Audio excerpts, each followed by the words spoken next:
ГСП онлайн. Городские новости сейчас. Ну что, волонтеры на Олимпиаду едут, помогают.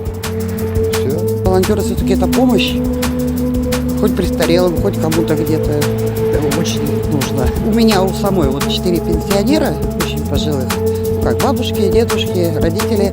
Вот приходится мотаться и на Ярику, и, в общем, везде. Где-то помощь была бы очень необходима. Вот это добровольное какое-то общество или направление, которое помогает людям в каком-то определенном действии. Например, Олимпиада, там, или универсиада. Или там, бог знает, что еще. Но вот люди, когда приезжают в чужой город, они не знают, куда обратиться. Волонтеры показывают. Халява. Ну, в первую очередь, наверное, помощь людям.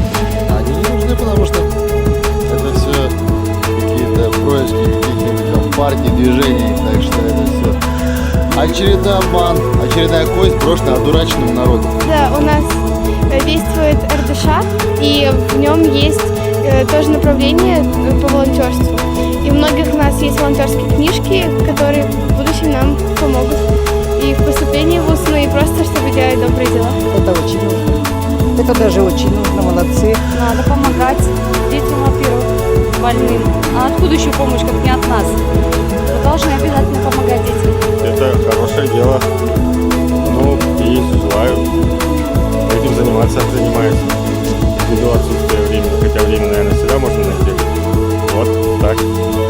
Два десятилетия молодежь занималась пьянством и наркотиками. Сейчас изменения произошли, волонтеры занимаются полезным и для себя интересно, им интересно, в то же время приносят пользу. Я считаю, что это очень позитивное движение, это нужно, это очень важно. И вообще, если было бы это в рамках всей страны, это было бы очень полезно для нашей страны. Нужно развивать. А зачем? Хотя бы вот это, чтобы доброта в людях была.